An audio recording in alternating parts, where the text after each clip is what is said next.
It's your man Urban Lover reporting live and direct out of your mama's basement, baby. Tell her put her panties on because we're gonna get the nitty gritty, you know. Sing some little bit of Luther Vandross and, you know, have a little bit of fun and drink a little bit of beer. But anyway, what I want to come and talk to you guys about today, as I got my hoodie on, represent LA till I die.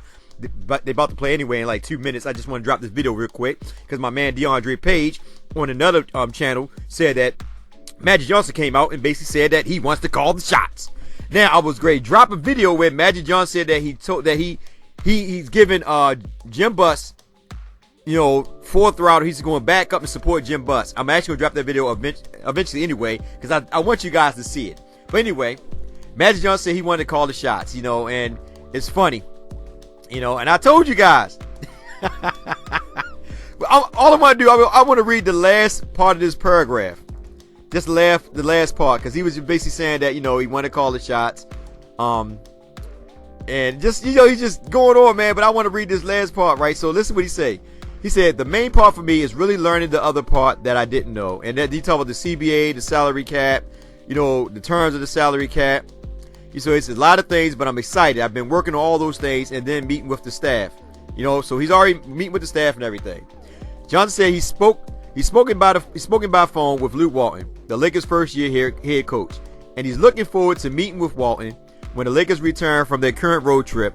They will collaborate. They will basically get together. And Johnson said, "If I were trying to make decisions on the team and not consult with him, it would never work." Listen what he's saying. He said, "If I was trying to make decisions on the team and not consult with him, it would never work."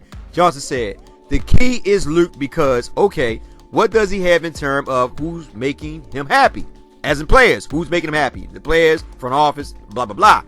What does he need in terms of coming up on the draft?" This is the questions that he asking. "And even if we have money in free agency, what do we look for to help you as the coach? What do you need? What do you want to look for? It's all coming together and working together. All of us. What do you like about the team you have now and what's missing from the team? What would you like to see?" And then he'll tell you, "Well, I want this." Okay, well, we're bringing those type of guys. Which one do you feel really fit your system? He said blah, blah, blah. I'll say blah, blah, blah. Okay, let's go with so-and-so. It only works that way. And then they go on and talk. Having spent only a week assessing the franchise, Johnson said it is premature to determine which player on the current roster can help the Lakers regain their elite status. And then he go on with his little signature grin.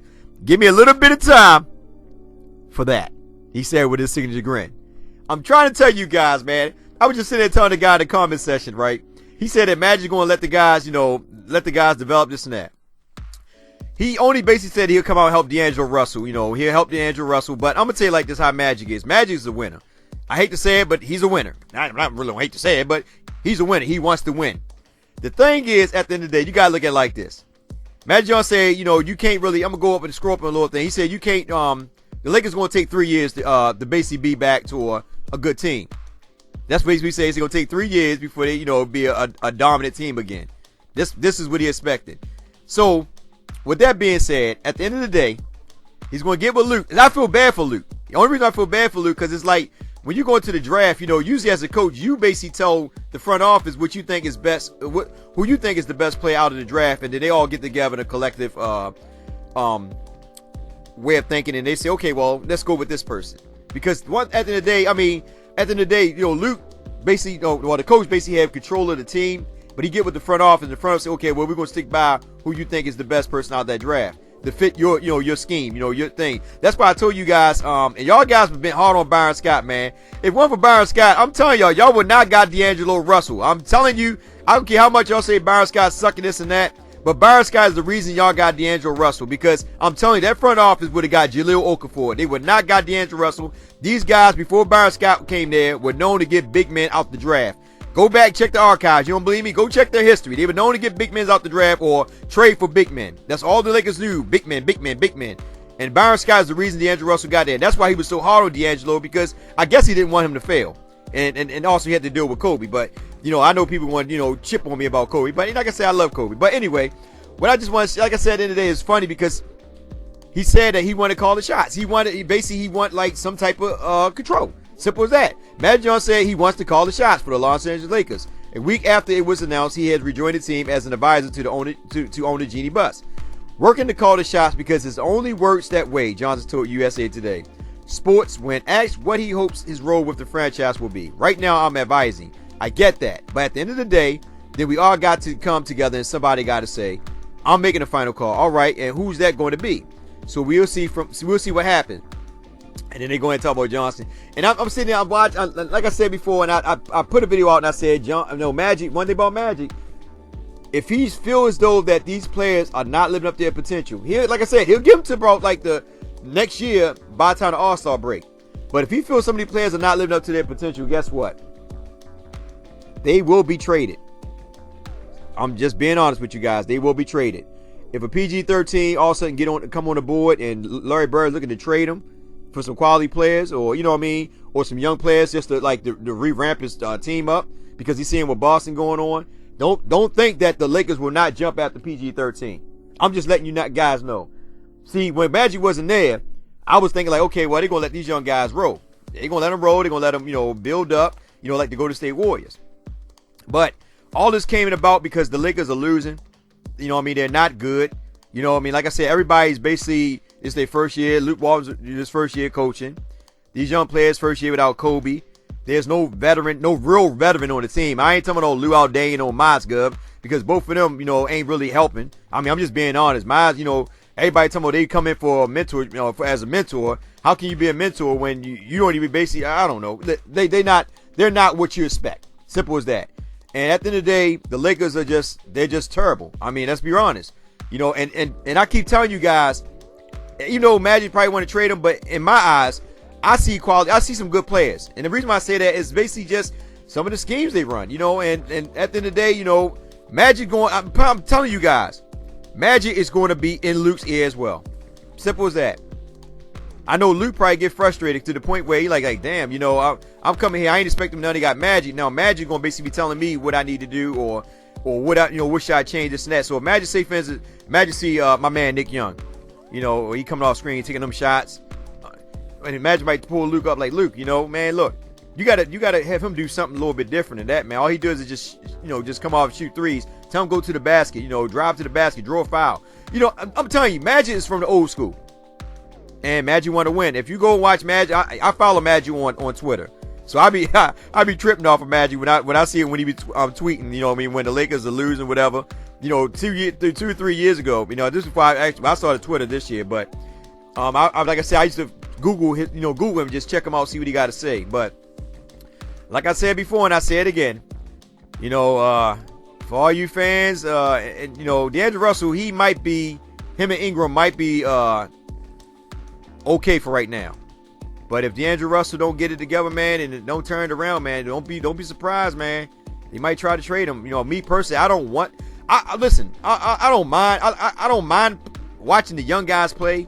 As long as they coming out playing with the enthusiasm of wanting to win. You know what I'm saying? Like if they come out like with that, it's just another day at work, screw it, I don't feel like working today.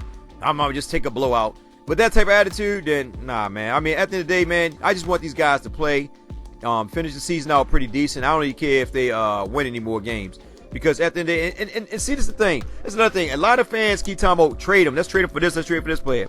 For 4 straight years, we didn't had enough money, even before Kobe, put like this, even before Kobe got signed to them 2 big contracts. Previous before that, they were saving up money when they had Jordan Hill and all them. All them guys were on 1-year contract for like $2-3 million. They weren't even signed much. Only one that really was getting the most money was Kobe Bryant. They had enough money to sign one more player. Nobody wanted to come here. When LeBron James was a free agent, he didn't want to come here. Carmelo Anthony, free agent, he didn't want to come here. Dwayne Wade, we can go on and on. All these guys, they overlooked the Lakers.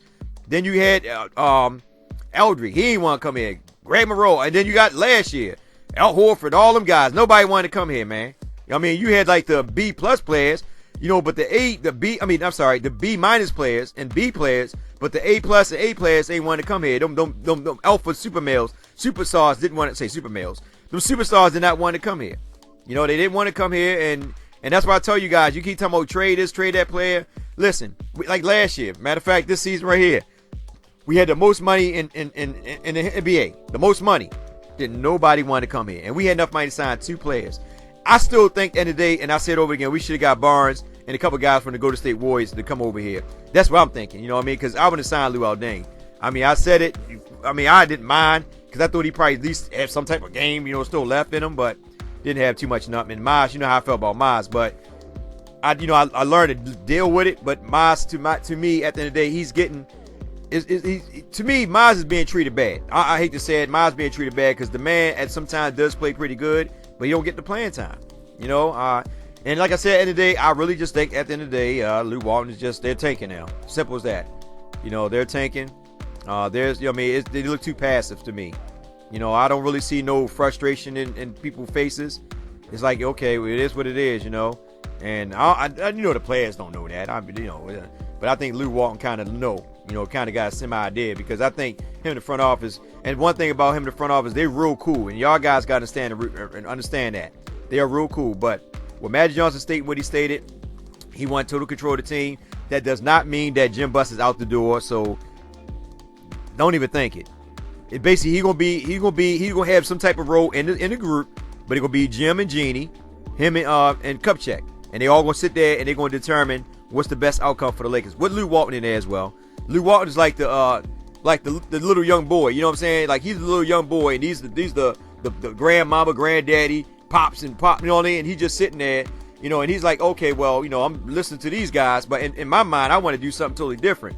I don't know. At the end of the day, I look at it like this: in a couple years, best believe if somebody if an alpha male becomes not really free agent, but you know, is a trade, put on the trade block. Best believe the Lakers will trade some of their players. Now, like I said, the only ones that might have a chance of surviving is D'Angelo and Brandon Ingram. Everybody else, man, might, you know, they might give them up. I'm just being honest with you guys. I don't really want to see my man Larry Nance go, but I don't know. You know what I mean? Because we ain't got no rule how fly dunkers on our team. Everybody freaking layups or whatever you want to do. Can't even get up past the stroller off the ground and all that. But it is what it is, man. Like I said, Magic Johnson say he wants to call the shots. I know a lot of fans probably say, well, you know, he's going to replace Jim Buss.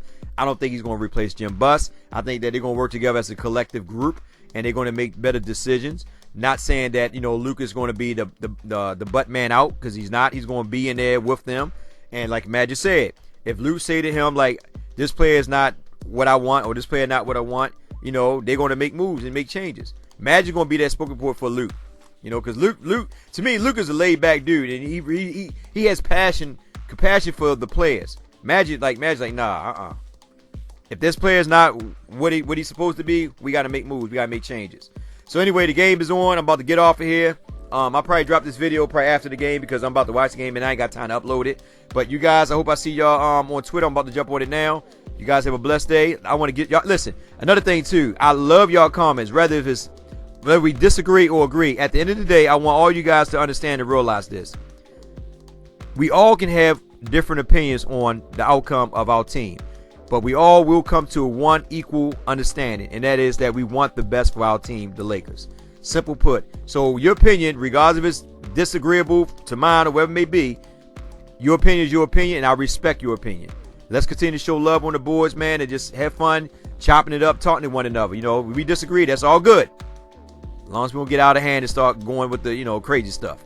I love you guys. Be safe out there. See y'all at the game. I'm about to go watch this Bucks, boy. I hope we at least stay close to the game, but I want to watch the Freak. I ain't get to see him yet, so you know me. You know, I'm about to do some crazy stuff. You know,